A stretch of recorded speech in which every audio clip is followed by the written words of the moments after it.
11 any time. Well, we ain't got things in working order yet. Did you fire the pump? Yes, sir. Lay fire in the fireplace? Yes, sir. Well, now, I want you to go out and get some wood and lay it by, because the first thing Granny's gonna want to do is start cooking. Yes, sir. And bring them guns and put them up on the wall in there. The place won't seem like home to Granny without them guns on the wall. I'll take care of that right away, Uncle Jed. Ellie Mae, we'll leave the pots and pans to you. Yes, sir, Pop. Mr. Clampett. Mr. Clampett. Oh, morning, Miss Drydale. What is this? Well, there's a cabin, just like the one back home. But this is Beverly Hills. You have a mansion. Why do you want this? It's a surprise for Granny. You see, today is her birthday, and she's been kind of homesick for the hills lately. Then why don't you take her back to the hills? Well, we was going to do that, but your husband was dead set against us leaving. Milburn? Yes, ma'am. He's the one that thought of bringing his cabin here. Milburn? Yes, ma'am. He had one of them movie companies to build it. He'll pay for this. Yes, ma'am. He already had. What? Well, I tried to argue him out of it, but he said it was his birthday present to Granny. I'll give him a birthday present. Well, doggy, born the same day as Granny, huh? You got a surprise for him? Have I ever? Well, he'll be back directly. Him and Miss Jane is taking Granny for a ride whilst we get the cabin ready to surprise her. And it wasn't easy. Getting that little woman out of the house was harder than getting a hot mule out of a cool barn. Granny, you're home. Why did you bring me back here? My family don't want me. What?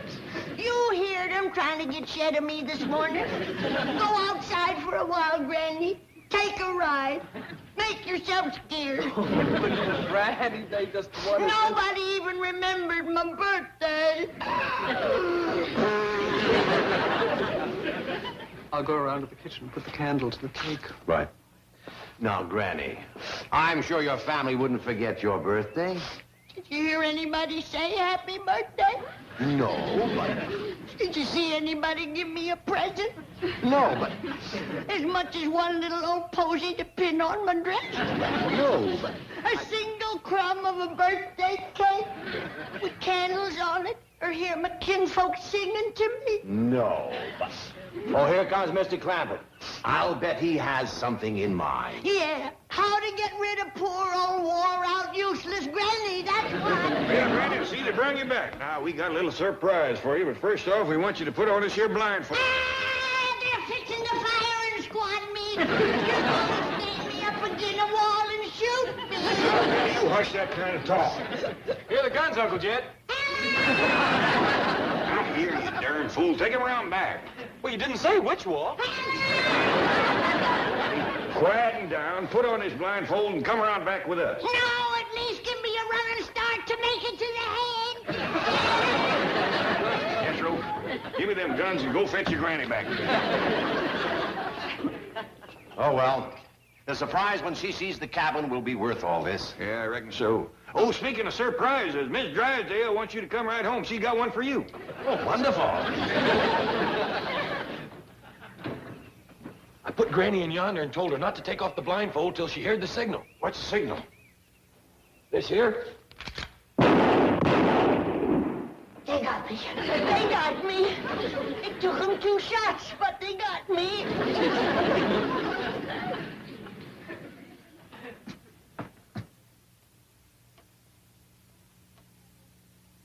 It's the cabin. It's the little cabin from back home.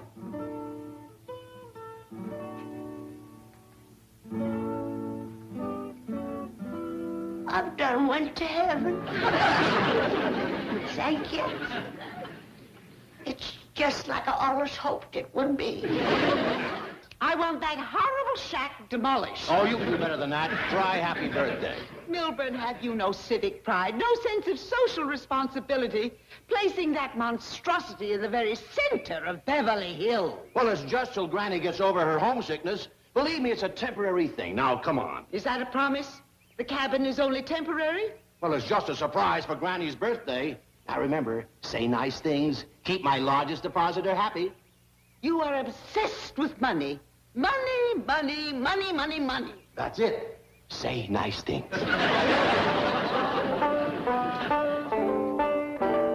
Everything's commencing to look like a brush fire. Yeah, when you get to be Granny's age, you can pretty near bake a cake without an oven. Oh, good. Here come Mr. and Mrs. Drysdale. Fine. I kind of think they ought to be the first ones in, toting the cake. Ellie Mae, what's Granny doing? Just sitting there rocking with a happy look on her face. When the saints come marching in, when the saints come marching in, oh, it's nice to be here in heaven when the saints come marching in. Fire is scorching me. Surprise, Granny. Miss Drysdale, they done sent me to another place. Wait, Granny, wait. Come back.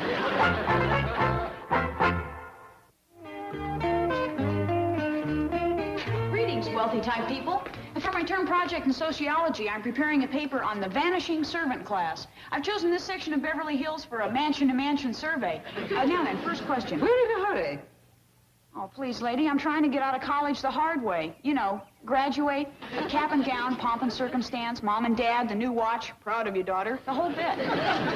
Milburn, must we listen to this prattle? Now, Miss Hathaway, get a move on. While we're waiting, how many servants do you employ?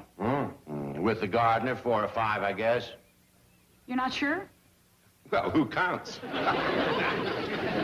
Hurry, Miss Hathaway. May I ask you how much you pay these servants? I don't think that's any of your business. Come, Milburn.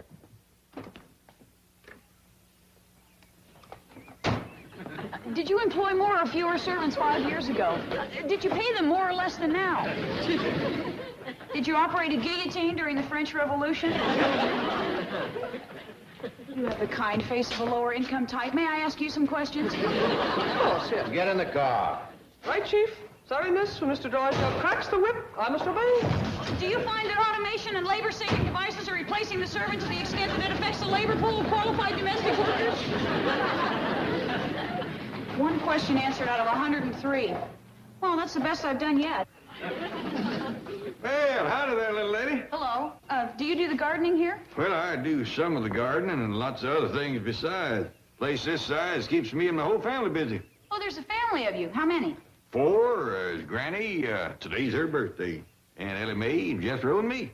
4 of you? To take care of a place this size? Well, don't look like much, but that's a 35-room house there, and then there's about 9, 10 acres of ground besides. Fantastic. How much does Mr. Drysdale pay you for this? Well, he don't pay us nothing. Nothing. No, ma'am. We don't expect him to. Why, if it wasn't for Mr. Drysdale, we'd all still be back in the hills. It was him that fixed it so we could live on this grand estate. But he pays you no money for the work you do? Is he supposed to? Oh, I want to ask you and your family a lot of questions. Can we go inside and talk? Well, they ain't in the mansion. They's in the cabin around back. Follow me. A cabin? In Beverly Hills? A cabin in Beverly Hills. Young lady, this here's my family. Here's Granny and Jethro and Ellie Mae. Howdy. Tobacco Road on Crestview Drive. I don't believe I caught your name. Jennings, Virginia Jennings. Well, come on in, set a spell. This is your house? Well, strictly speaking, it belongs to Mr. Drysdale, but he had it put here first. He's a mighty nice man. Yeah, I'm all choked up. Granny, this young lady wants to ask us some questions. That's the way for young folks to learn. Jethro, you light the fire under my soap kettle. Yes, Granny. Ellie Mae, you fetch the lye in the rendering. Yes, Granny. Granny, you hadn't ought to be making soap on your birthday. Got to, Jed. We're plumb out. You mean you have to make your own soap? If I wanted, I do. Well, can't you just get it from the Drysdales? Oh, shucks, no. They use that fancy store-bought stuff. Much too highfalutin for folks like us. Sure. My sociology professor will never believe this. Fireplace don't draw too good, Granny. Jed, I'm so grateful to have a fire to cook over again that I don't mind breathing a little smoke. Haven't you had a fire before now? Out here in California, no ma'am. Not since we left the hills, pretty near 2 years ago. Hope you stay and share victuals with us, ma'am. That's a fine-looking mess of dandelion greens Granny's a cooking. Ellie and me picked them from Miss Drysdale's yard last night. she caught us. Oh, was she mad, turned the hose on us. For picking dandelions out of her yard? Oh, not that she wants them for herself. Oh, no. Greens ain't good enough for Banker Drysdale's table. They have to have store-bought, butcher-cut, paper-wrapped meat every day. Now, Granny, you got to remember the Drysdales is high muckety-muck society folks. Next to them, we's rough as cobs. What do you eat, Granny? Oh, grits and greens, a little side meat now and then, and a scrawny California rabbit if Jed goes out hunting. Now, Granny, don't be poor-mouthing. You know that when Cousin Pearl sends us a package of food from back home, ain't nobody in Beverly Hills eats better. What does your cousin Pearl send you? Oh, the best of everything. Crawdads, catfish, salted down possum. We was hoping for some fresh-laid eggs, but Miss Drysdale says we have to get rid of our chickens. Granny, your soap kettle's ready. Should I light the fire? Not until I check the wind, Ellie. If it's blowing over toward the Drysdales, we better hold off. The smell of Granny's soap cooking just naturally drives that woman into a rage and fury. This whole situation is an incredible anachronism. It's medieval Europe. It's feudalism. It's serfdom. You are vassals enthralled to a liege lord. How can this despicable anomaly exist in an enlightened 20th century America? No. Did you ever hear such big words come out of such a little girl? Well, May, if you went to school, you could talk like that. You never went to school? Oh, not more than a day or two. In your whole life? That's right. Granny, may I come back later today? You betcha. We're gonna fire up my birthday cake again and open up my present. I'd like to bring a camera, a tape recorder, and a sociology professor. Well, now, I can't let you give me no camera or recorder, but I will take a look at that sociable professor.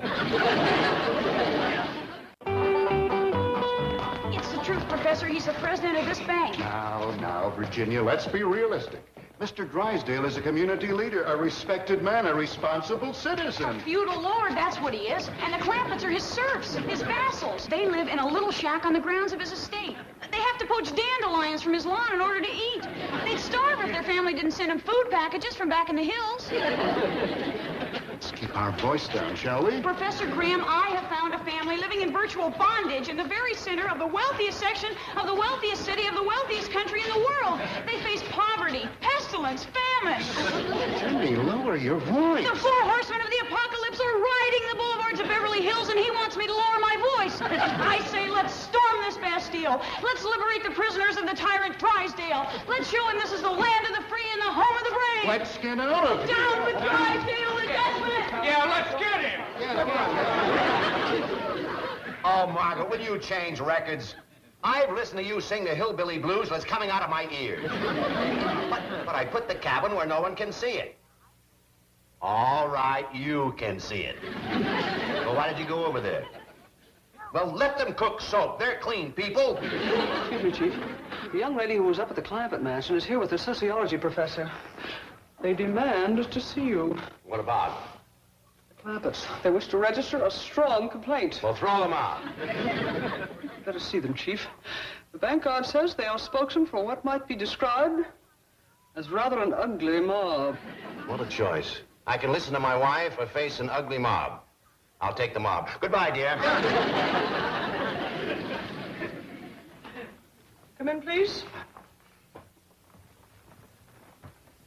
Mr. Drysdale, this is Professor Robert Graham of the Department of Social Sciences at the university. Big deal. So what's your complaint about the Clampetts? Aha, you've had others. Every day, and I'm sick of them. Have you no social conscience, no civic pride? Has your greed destroyed Jimmy, I'd better do the talking. Mr. Drysdale, are you responsible for a family of 4 hillbillies occupying a squalid cabin in the middle of Beverly Hills? Yes, I am, and it's not squalid, it's clean. Does it have modern conveniences, modern plumbing? No, but they're very happy there. Or would be if Budinskis like you would leave them alone. Would you live there, Mr. Drysdale? Oh, of course not. My wife would leave me like that. Hey, wait a minute, me. No, I still couldn't live the way the Clampetts do.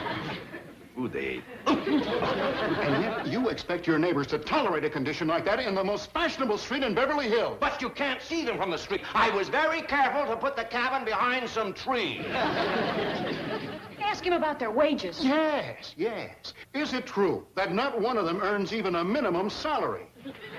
So what? They don't need money. They wouldn't know how to handle it if they had it. I take care of all their needs. Anything they want, they come to me. Well, Professor, have you heard enough? I think so. Well, I think so, too. And next time, keep your nose out of other people's business. The Clampetts are staying right where they are. We'll see about that, you tyrant. Caesar had his Brutus, Charles I is Cromwell, and Drysdale will have his Ginny Jennings.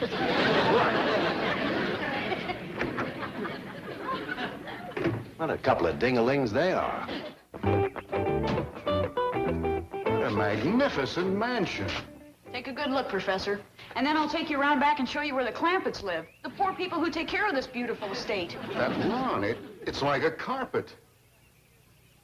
Watered by the tears of the oppressed. Clipped by toil-worn hands. Now, Ginny, save it for your term paper. Is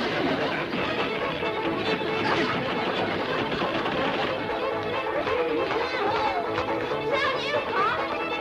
That was a fancy foot stomping, Uncle Jed. Show them good weasels what for.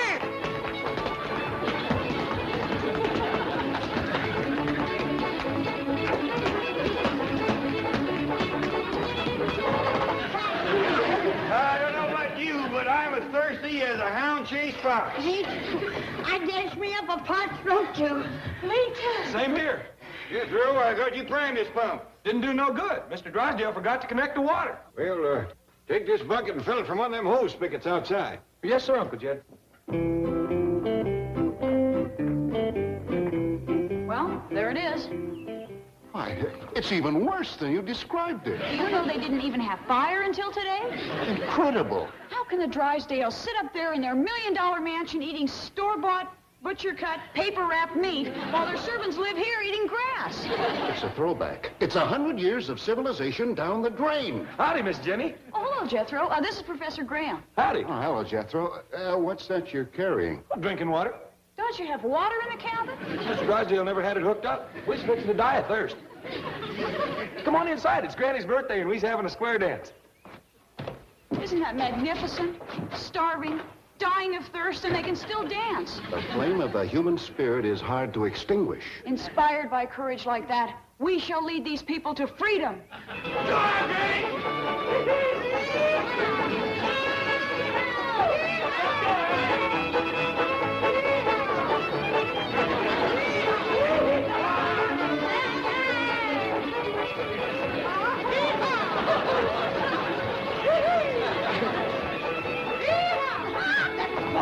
You vile beast! Stop this racket! I am expecting my bridge club, and we cannot possibly concentrate on our game with this dreadful uproar going on not 50 feet from my patio. I demand that you cease at once, or I'll have this cabin dismantled and hauled away to the city dump. But, Miss Drysdale, it's Granny's birthday, and... That is my ultimatum. Terminate this cacophonous din instantly and permanently, or else.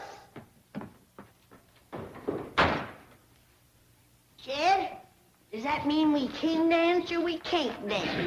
It means we can't dance. It means we must dance. What? If the chains of bondage are to be broken, let us break them now. But I thought you said we had to dance. We do, and we shall. But not here in this squalid cabin, no. We shall dance in that magnificent mansion. Yeah, I'm for that. Follow me. We'll dance the dance of defiance. Jenny! Granny, you ever hear that dance? No, but if I can watch her for a minute or two, I'll be able to pick it up. Come on, everybody. We're getting too crowded in here anyway.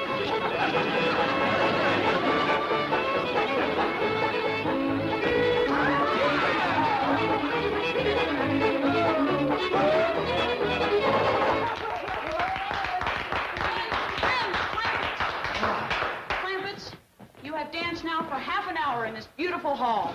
Has Mrs. Drysdale dared to show her face? No! That's right, she ain't. Has she dared to utter one word of protest? No! He's right worked up about it, ain't he? Now you see how the tyrant quails in the face of courage. You have danced the dance of defiance and your fetters are broken. Doggone it, mine feel like it. Clampetts, now you must press on to ultimate victory. You must not return to that cabin. You must sleep here tonight. You must eat here tonight. I'm for that. I've been for it all along. Jethro, noble Spartacus, you shall lead your people to happiness. Hot diggity dog, you heard her. Head for the kitchen. Come on, folks, join us for supper. Shall we? No. We have ignited the torch of liberty, but they have won the battle of freedom. You're right. To them alone belong the fruits of victory. Right. Store-bought.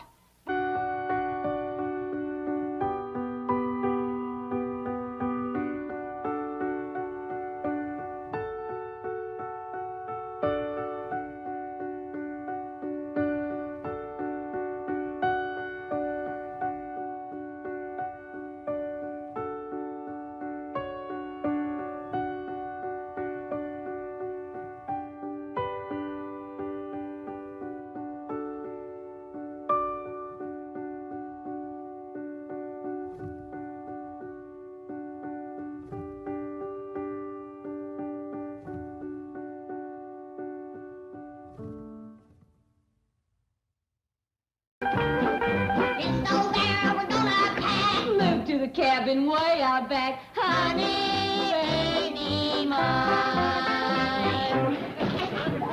Well, you two look kind of happy. You betcha we are. Granny and me's moving everything into the cabin down by the cement pond. We've been in this mansion pretty near 2 years. Now we want to live the good life again. These twice for a spell.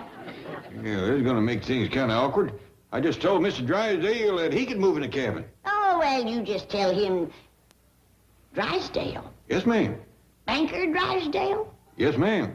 Wants to move into the cabin? Well, leastways for a spell. What in tarnation for? Well, I didn't figure it was my place to ask, but I reckon he's got a good reason. Because my wife has arranged to have this cabin torn down and carted away. But she's gone to Boston. Why not just cancel the arrangement? I don't know who's coming or when, but I do know the law. If the cabin is occupied, they can't touch it. But, Chief, the logical person to occupy this cabin is Granny. Very funny. Do you see that double-barrel 12-gauge scattergun? Yes. Granny would scatter those wreckers before they could pick up a crowbar. And the city of Beverly Hills takes a dim view of shootouts. Well, what about Mr. Clampett or Jethro? I don't want the Clampetts to know what a fink my wife is. Chief, occupying this cabin for several days or nights would be an arduous ordeal for one accustomed to the comforts of city living. I'm not worried. There's no electricity, no running water, no heat except the open fireplace, no comforts of any kind. Stop worrying. You'll do fine. Chief, I am but a frail woman. There's no such thing as a frail woman. Whoever named you the weaker sex must be the same idiot who said money can't buy happiness. Okay, you win. I'll stay here. I'm only a bank president with hundreds of employees depending on him. My health and welfare are not important. Mr. Drysdale, you know I have never refused you any reasonable request. I have always been a loyal and Forget faithful... it. Chopping wood for this fireplace will probably be good exercise. That's true. Chopping wood is considered very beneficial for the health. Sort of like swinging a golf club. Exactly. Promotes deep breathing, muscular coordination, and a keen eye. Okay, you win. Just enough for tonight. Chief, you don't expect me to... Now, you're not going to let me down again, are you? No, Chief. I'll do it. Good girl. Mr. Drysdale, Granny just wants you to know that if you want to stay here tonight, it's all right with her. Ain't that right, Granny? That's right. You can stay here just as long as you like. Well, thank you, Granny. That's like Jed says. But me, I want to know what you're up to. Granny. Did you and the missus have a spat? Mr. Drysdale, in case you need anything, anything we can do to make you comfortable, just holler. I'll do that.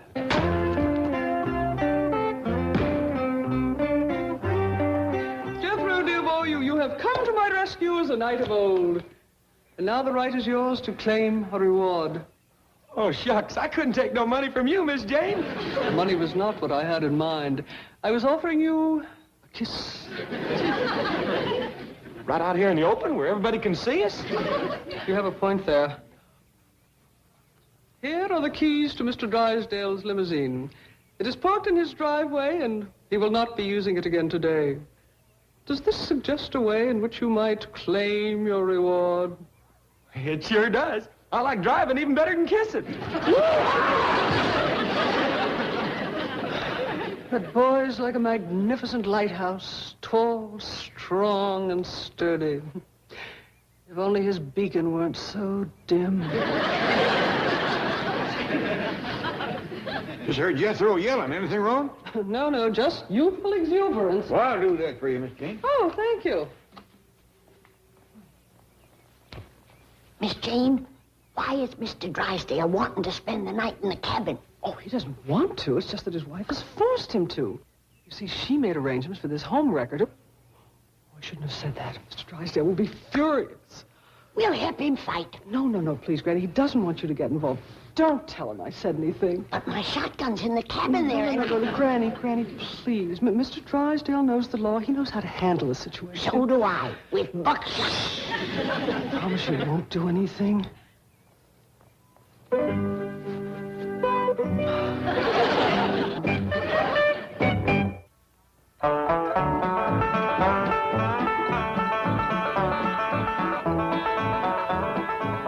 Well, Mr. Drysdale, I reckon you're all set. That is, if you're still sure you want to spend the night here. I'm sure, and thank you very much. You'd be much more comfortable up at our mansion.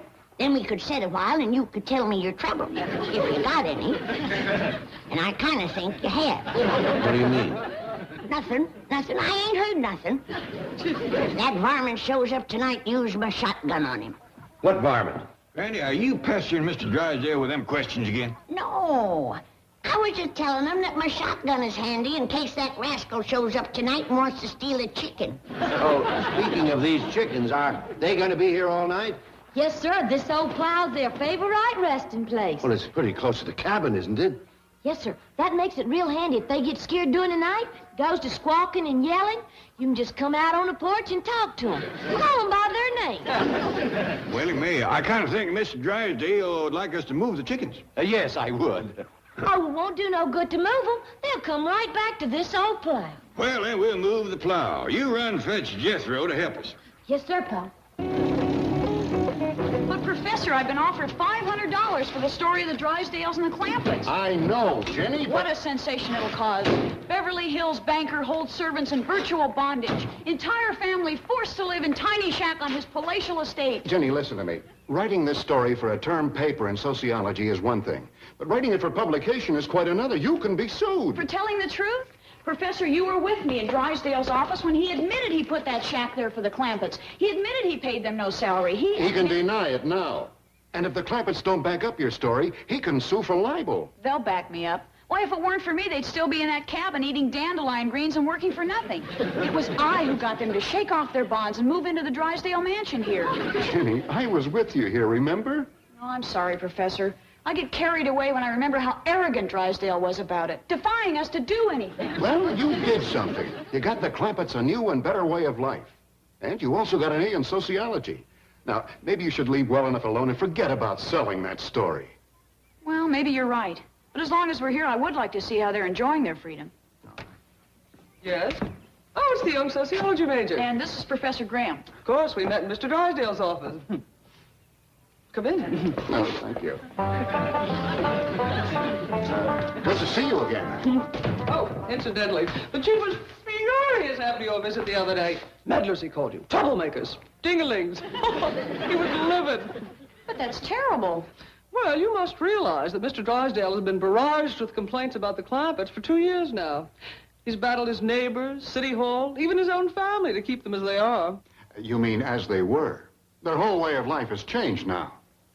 Not that I've noticed. What? Where are they? Oh, right now they're around back in the little cabin Mr. Drysdale put up for them. Again? The despot has extinguished the flame of freedom, stifled the cry of liberty. We must rouse the peasants to revolt. Come on, Professor, let's storm the Bastille. To horse! To arms! The chief was right. They are a couple of dingalings. Pa, Miss Jane says Jethro run off and... Well, he's gone. Well, I reckon we can move this plow without him. No, I insist that you let me help. Oh, I'm sorry. Mr. Drysdale, I do believe we can do better ourselves. I guess I'm not too handy at this sort of thing, and I do have to speak to Miss Hathaway before she leaves. I'll be right back. All right, Ellie Mae, you take one handle. Granny, you take the other. Now pull.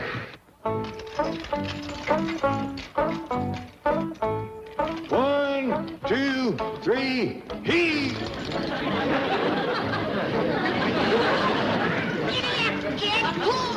Come on, Paul, hey! Drysdale has them working like serfs again. It's worse than ever. Stop! Oh, it's the little girl that spouts all the big words. And the sociable professor. You shouldn't be struggling with this plow. Well, it's hooked on the root. And we want to get it moving before Mr. Drysdale gets back. Come on, give us a hand. No, wait a minute. Listen to me. Is Mr. Drysdale paying you to do this? No, ma'am. Of course not. Well, we couldn't take money from Mr. Drysdale.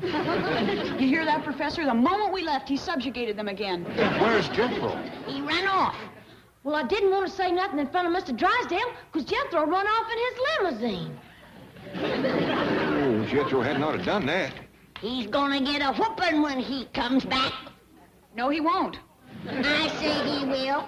Granny, what Jethro did was good. It was an act of defiance. You should all try to be like Jethro. Well, lady, I don't hold with that kind of talk, especially in front of Ellie Mae here. What Jethro done was wrong. No, it was right. Now, Ginny. You keep up that kind of talk and you'll get a whooping yourself. I'm not afraid of the tyrant. I defy him. Down with the oppressor. Cast off the shackles of serfdom. Rise up against the villain. Ginny, here he comes. And we ain't moved this plow 1 inch. Come on!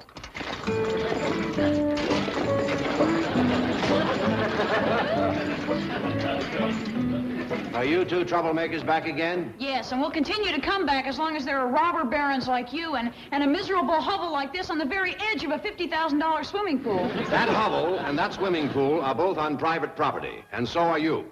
Only they're staying and you're going. Now, beat it. Ginny, we are trespassing. Now read the story of the French Revolution, Louis XVI. Study the Magna Carta, King John. You too shall have your Robespierre, your Richard the Lion.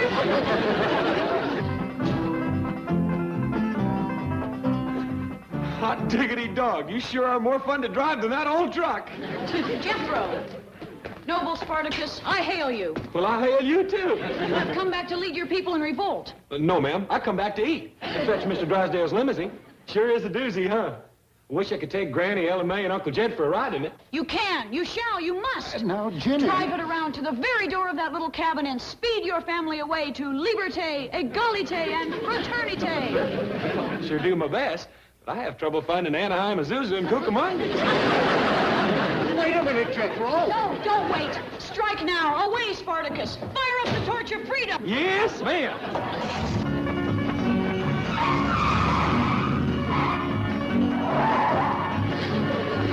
I'm afraid you've gone too far. How can you go too far with a beast like Drysdale? You've got that kid so steamed up, there's no telling what he'll do. Good for him.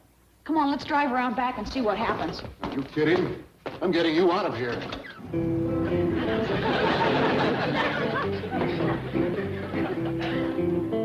Uncle Jed, Granny, Ellie Mae, come on! Come on, Granny. Jethro, what in tarnation are you up to? Hop in. I'm gonna fire up the torch of freedom. First, I'm gonna fire up the seat of your pants.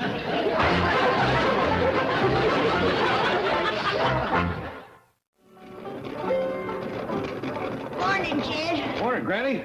Sorry I overslept. Yeah, it ain't like you. Well, I was down to the cabin half the night trying to help Mr. Drysdale Trying to help him what? to get to sleep. Man can't sleep with troubles on his mind. He has to unburden himself to someone. You was trying to unburden him half the night? It was slow work, Jed. He kept dozing off. I finally gave up. I wasted 3 pots of coffee on him. I'll mosey on down there and see how he's doing this morning without your help. Jed, try and get him to tell you about the home wrecker that's come between him and his missus. That's what the poor man needs to unburden himself of. Granny, I figure if Mr. Drysdale wants me to know about the home wrecker, he'll tell me without my asking. Not if he's as sleepy as he was last night.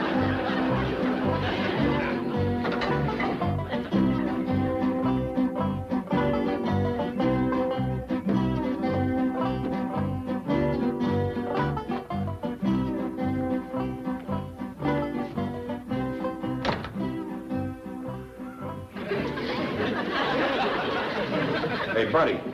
Hey, come on, let's clear out of here. What? Where am I? You're in a shack that's about to be wrecked and hauled away. Come on. Hey, you better hightail it for the city limits. The Beverly Hills police don't take kindly to vagrants. I am not a vagrant. I am president of the Commerce Bank. Oh, well, we're glad to meet you. I'm president of U.S. Steel. This is a real pleasure. I've got identification right. Where'd I get these clothes? My guess would be the rag bag. No, I remember now. My suit was getting wrinkled and Jethro gave me these, yeah. I got work to do, so hit the road.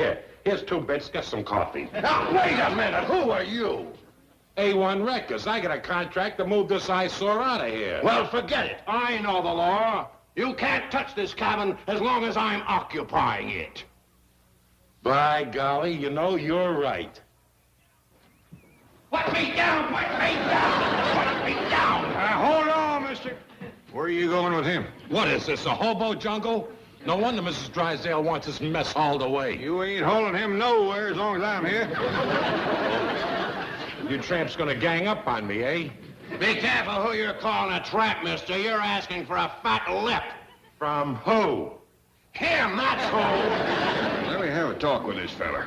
Okay, I'll be inside. He can't do a thing as long as I'm in there. Hold on, buddy. Let him go. He had a rough night. Now, can't you and me kind of straighten this out? What's to straighten out? Mrs. Drysdale got tired of looking at that old eyesore, so she called me. No offense, but when he is dressed up and combed and shaved, he is every bit as good looking as you. Maybe better. Before you come along, him and his missus was mighty happy. I didn't come along. Mrs. Drysdale called me. You old friend of hers? Never met the woman till yesterday. She saw my ad in the paper. You mean you advertised a wreck home?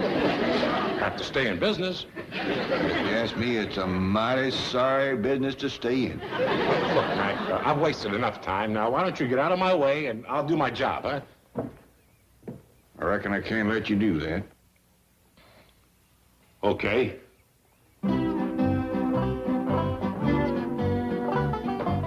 I'll be back. With my partner. Who was that, kid? That's the fellow that's come betwixt Mr. and Mrs. Drysdale. Big, ain't he? And bold. What you mean? Well, generally a man is ashamed to be known as a home wrecker. But that rascal's got a rope right across his back. You're greening me. That ain't the half of it. He runs an ad in a newspaper. I can't believe it. You ain't heard it all. He gets paid for busting up homes. Ain't there no limit to what these city folks will do for $1? There ain't. Did he leave? Yeah, but he said he's coming back with his partner. Don't you worry, Mr. Drysdale. We'll help fight him off. No, I don't want to get you people involved. Really, I don't. Oh, that's what friends and neighbors is for. I'll go get Jethro to help. Oh, by the way, when Jethro gave me these clothes last night, he took my suit and said he'd have the wrinkles taken out for me. So I'll find him, Mr. Drysdale. We'll fight off them home wreckers. Now, Granny, no shooting, please. Buckshot is the only kind of talk them rascals understand. No, Granny. The law is on my side. As long as I occupy this... See, I've got an idea. Hey, how about taking my critters for a ride now? Well, go get them. There's plenty of room.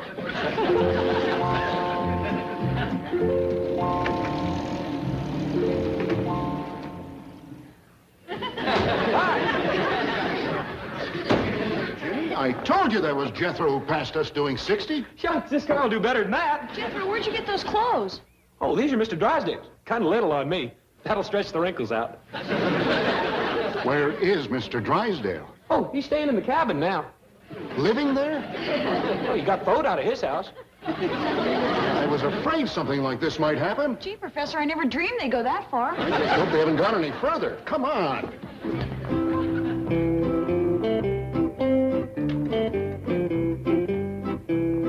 Jethro, have you been joyriding in Mr. Drysdale's car again? Oh, yes, sir, Uncle Jed. And wearing his suit and his hat. Oh, look what you made me do. Granny's gonna whoop me. Well, she'll have to stand in line to do it. Now get in there and get them clothes off. Fella tries to do the best he knows how. All he gets is yelled at and a hickory stick, hurting her squeezed to death in a city suit. Excuse me for living. Oh, no. Even I didn't think they'd go that far. What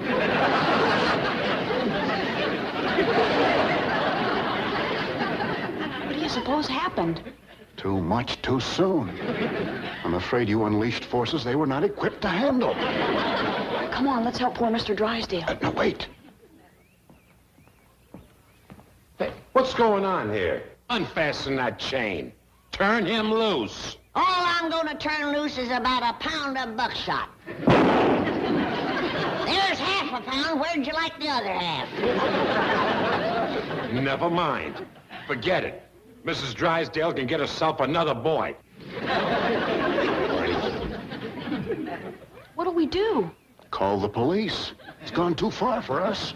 Gee, I'm sorry, Professor. I'll never meddle again, I promise. Come on. I told you his kind would only understand buckshot talk. You were wonderful, Granny. Thank you. Now you can unburden yourself of all your troubles. I'm afraid I haven't got time. You got all the time in the world. What makes you think so? Ain't no key to that padlock. Been lost for 40 years. Now then.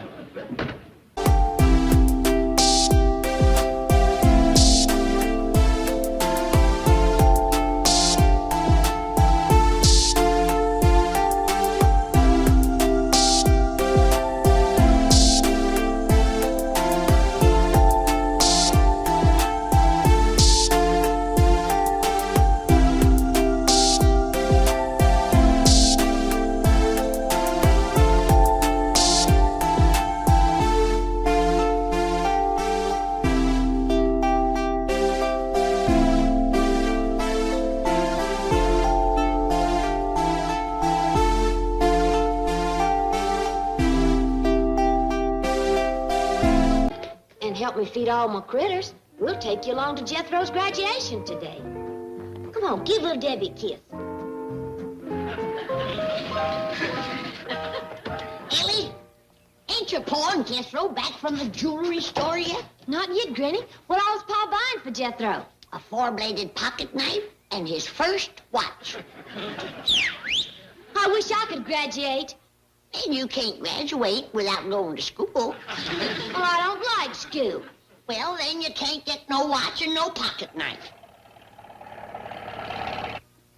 Yonder they come. I know how I can get me a watch and pocket knife without going to school. How? I can take Jethro's away from him. Oh, no, you won't. You ain't gonna whoop Jethro on his graduation day.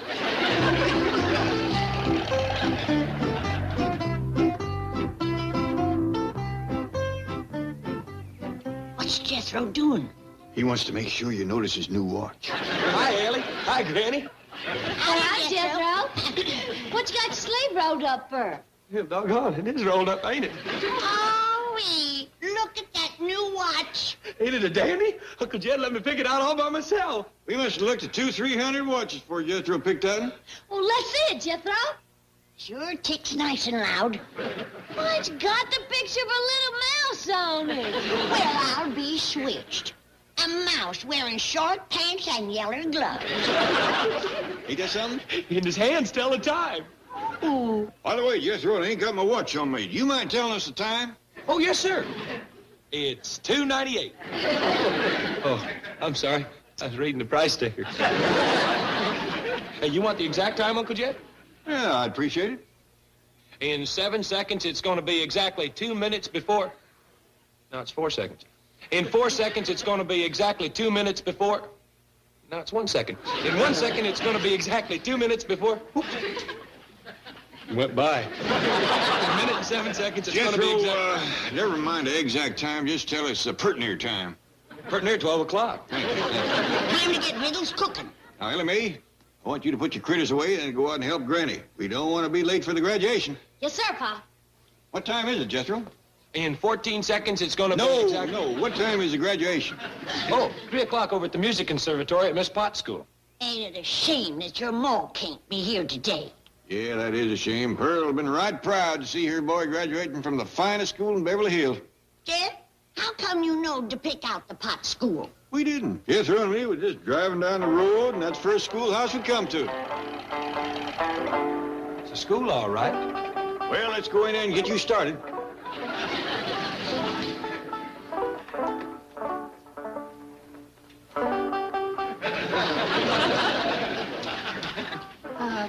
May I help you? Well, reckon maybe you can. Yes? What is it you wish? Well, I'd like to get my nephew started into school. Here? Yeah, here's all right if you got room for a desk and his lunch basket. My dear man, this is a most exclusive private school. The tuition is quite expensive. Well beyond your means, I'm sure.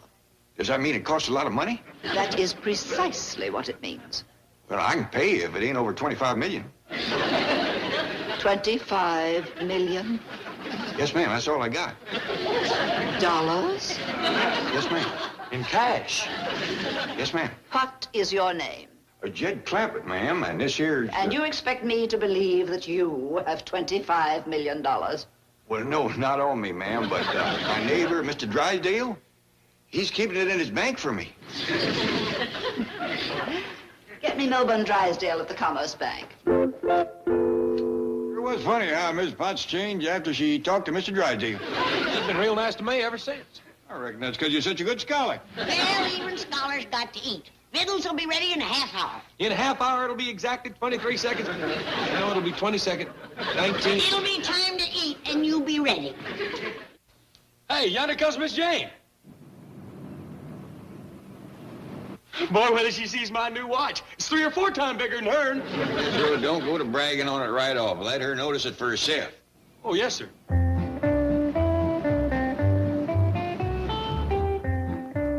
Greetings, Mr. Clampetts, and congratulations to you, young graduate. Thank you. Oh, isn't that a new watch? Oh, this one here. Yeah. Shucks, no, it ain't exactly new. Well, I've had it for pretty near 37 minutes and 42 seconds now. Come on in, Miss Jane. Thank you. Oh, just a moment. I have a present for Jethro. You hear that, boy? Yeah. To you who are about to graduate, Excelsior! Sure is heavy for Excelsior.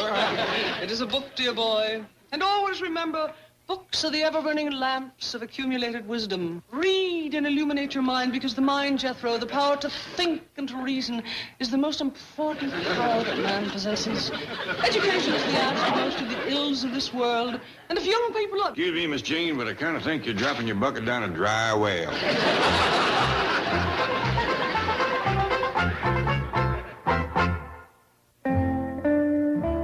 Miss Jane, you coming to Jethro's graduation? Well, I'd like to. What time is it, Jethro? Oh, in exactly 23 seconds. No, she means your graduation. It's 3 o'clock. In the music conservatory over to Miss Potts' school.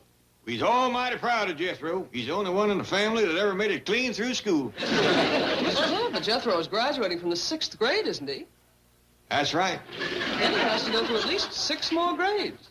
6 more? Yes. Another 12 years, huh? Well, with my help, I think he can make it in 6. Then, of course, he'll go on to college. College? Gee whiz. All I want to be is a brain surgeon. I think you'd better change that ambition, Jethro. To be a brain surgeon requires 4 years of college, 4 years of medical school, 1 year's internship, and from 2 to 5 years of residency. Oh, no. Uncle Jed, I just think I'll settle for being an atomic scientist. That might take almost as long. Jethro, you got a third choice? Oh, yes, sir. Streetcar conductor. Excuse me, I'll get it. Streetcar conductor? Oh, yes, sir. Jed Clampett speaking. Oh, howdy there, Miss Pot. Say, we's almighty happy and proud that Jethro is graduating out of your school today. But I reckon you're right sad to see him go, ain't you? You don't say. Hello there, Miss Jane. Hello, Ellie. We stayed at Vittles. Granny's cooked up an extra special treat for Jethro's graduation. Sure she will. What is it, Ellie? Chicken fried chicken, hawk, and crawdad burgers. Oh, hey, come on, Miss Jane. Well, I don't really have the time. Oh, I can give you that. In 11 seconds, it'll be exactly 17 minutes before... Jethro, Miss Potts is right put out at you. You're late for graduation rehearsal. I am? Yeah, you're supposed to be over to school at 12:30.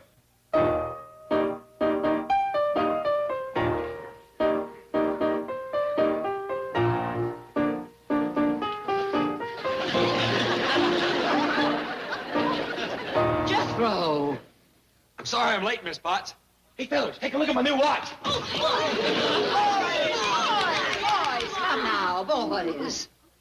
Jethro, this is supposed to be a dress rehearsal. Didn't you get a graduation suit? Well, yes, ma'am, I sure did. Uncle Jed let me go clean into Los Angeles all by myself and pick it out. Well, I hope you remembered to get a dark suit. Oh, yes, ma'am. It's dark green. Yeah, with big yellow squares all over it. And I got some yellow shoes to go with it. And the fella threw in a necktie for free. It's got the picture of a hula dancer on it. The lights go out and she glows. And there's writing on it that lights up and says, "Kiss me in the dark, baby." Diana, please. Shall I get you some smelling salts? Yes, and Milburn Drysdale. Tell him to come quickly. It's an emergency. Mr. Drysdale, I fully realize that you hold the mortgage on my school and that the Clampetts are very special friends of yours. And my largest depositor. Yes, but under no circumstances can I allow Jethro to participate in the graduation exercises. Ceremonies. Why not? Because he'll make a shambles of them. In the first place, he towers over the other children. Well, you knew that 2 years ago when you enrolled him. No, I didn't. I swear it. When Mr. Clampett and Jethro were in my office that day, I thought they were talking about somebody else. A tiny little boy. I still say let Jethro graduate with the other boys. I can't afford to antagonize the Clampetts. And you can't afford to antagonize me. But the reputation of my school is involved. Forget it. There is something else that's involved. I don't want to hear about it. It's money. Tell me about it. Our certificates today are going to be presented by Mr. Theodore Switzer. The philanthropist? The multimillionaire? Correct. And if he is favorably impressed, he may endow my school with a very large sum of money. Well, I'll have a talk with Jethro. I'll see that he wears a nice suit. He says thank you, he'll be fine. Jethro, would you come out here, please? Be right there. Ow! Put me down, Jethro! I just want to show Mr. Drysdale my graduation exercise. Put her down, Jethro. Jethro, when Mr. Switzer presents you with your certificate today, he may ask you a few questions, such as, what do you want to be when you grow up? That is, mature. Yes. What do you want to be, Jethro? A streetcar conductor. Streetcar conductor. Yes, sir. I seen one over to Joplin once. He had a little gadget right here. He could squirt nickels, dimes, and quarters out of that thing faster than milk from a tall cow.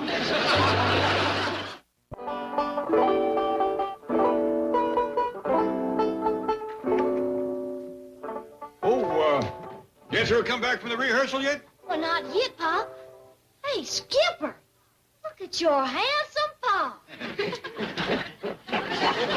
Sure hope it's his foot you're talking about. I'm talking about you. Why, you're duded up like a preach on Sunday.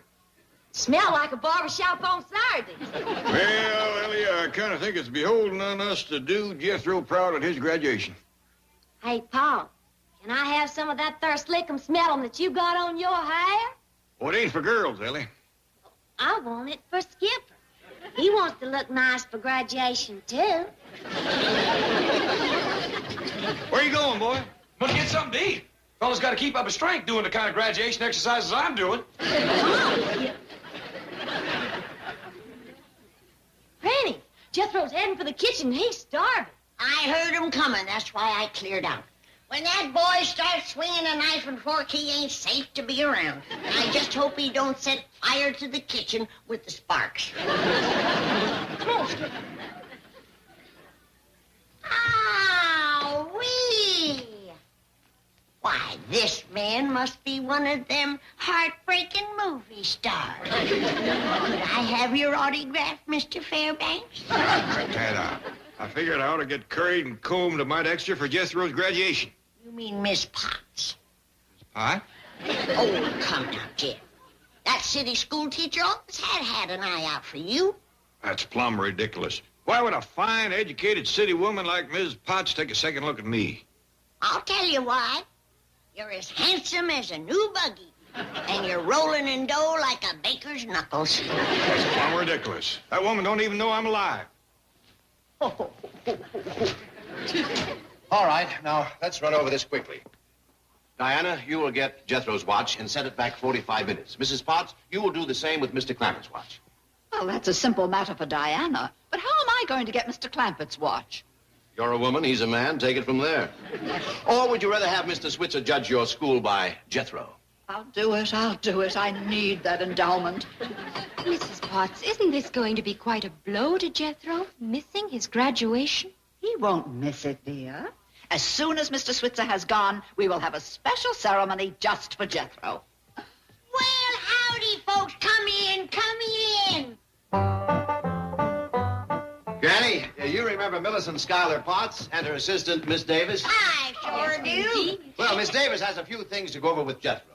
Well, he's out in the kitchen having victuals. May I take her out? Oh, I reckon it's safe.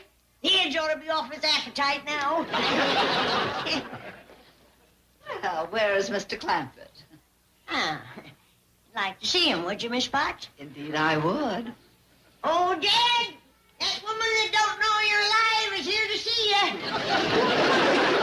Oh, hi there, Miss Potts. Hello, Mr. Clampett. I didn't figure we'd be seeing you too long about 3 o'clock when Jethro graduates. Oh, Mr. Clampett, then you are coming. Yes, ma'am. Oh, I was so worried. You didn't RSVP. I didn't? And that's why I'm here, to extend to you a very special invitation and to make sure that you get there exactly at the right time. Oh, we'll be on time, all right. You promise? Yes, ma'am. Oh, and you won't be late? Oh, ma'am. Oh, thank you, thank you. Granny, ain't there something cooking out in the kitchen? Not as good as what's cooking in here. Ma'am, you mind squeezing this other hand? Nothing's got my watch in it. Oh, I'm so sorry. Did I hurt you? Well, no, ma'am. Oh, there, make it better. Maybe a little bit.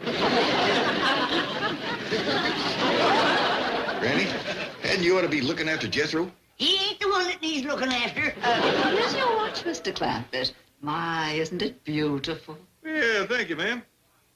Well, how are things going in here? Fine, just fine.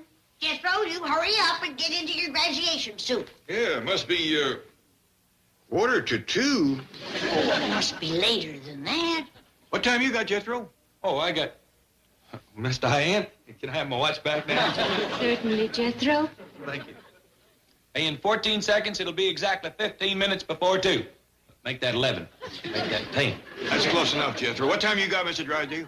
Same as everybody else, 1:45. Well, Diana, we must get back to school. Mr. Drysdale, may we impose on you? My pleasure.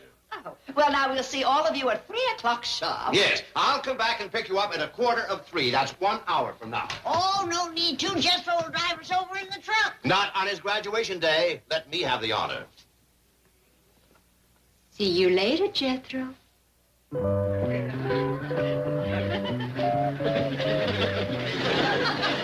Jethro, I think Miss Diane is kind of sweet on you. Well, I thought so, too, at first.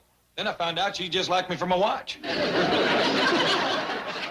Oh, hey, Uncle Jed. Look at Skipper. Jethro, you see if you can get yourself looking as neat as he is.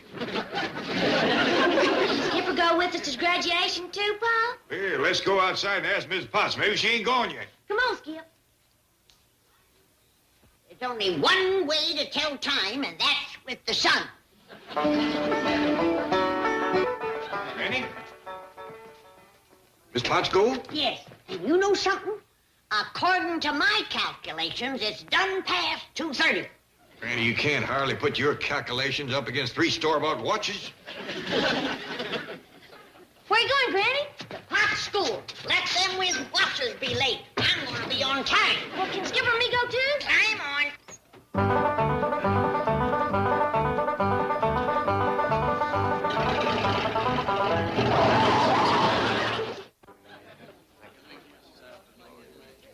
It's just a small school, Mr. Switzer, but Mrs. Potts believes in quality, not quantity. That's very commendable. Well, it's been a pleasure making your acquaintance. I've long been an admirer of your money. Many charities and philanthropies. Well, Gaudiamus igitur. Well, your graduating class was a very impressive scholastic average, Mrs. Potts. Thank you, Mr. Switzer. With the exception of this one student, Jethro Bodine. Jethro, yes. Well, I doubt very much if he'll be here today. He's graduating, isn't he? Oh, yes, he's graduating. Excuse us, fellas. Is this here where you go to watch a graduation? No, ma'am. You have to go around front. There wasn't no place to park out front. Hey, isn't that Skipper? The one that Jethro's always talking about? Well, it sure is. Where's Jethro? We're supposed to march out in about 1 minute.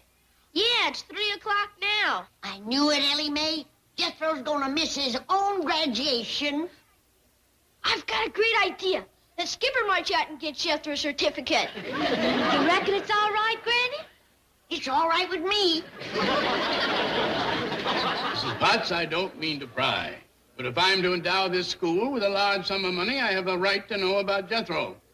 Yes. Well, you see, Mr. Switzer, Jethro has a very definite inferiority complex. He doesn't like to appear in front of an audience. Why does he feel inferior? What? Well, he's different from the other boys.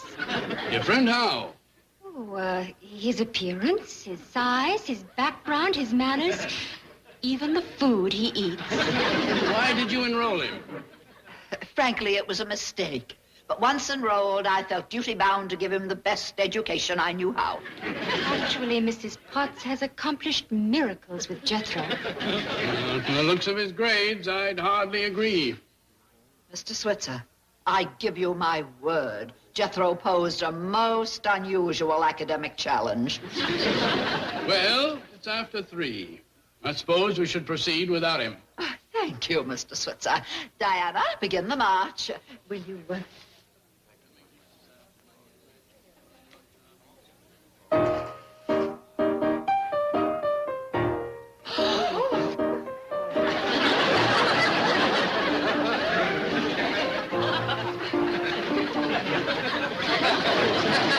Mrs. Potts, you're entirely too modest. Academic challenge indeed. Why, it's a miracle that he can make these kind of grades. I'm doubling my endowment.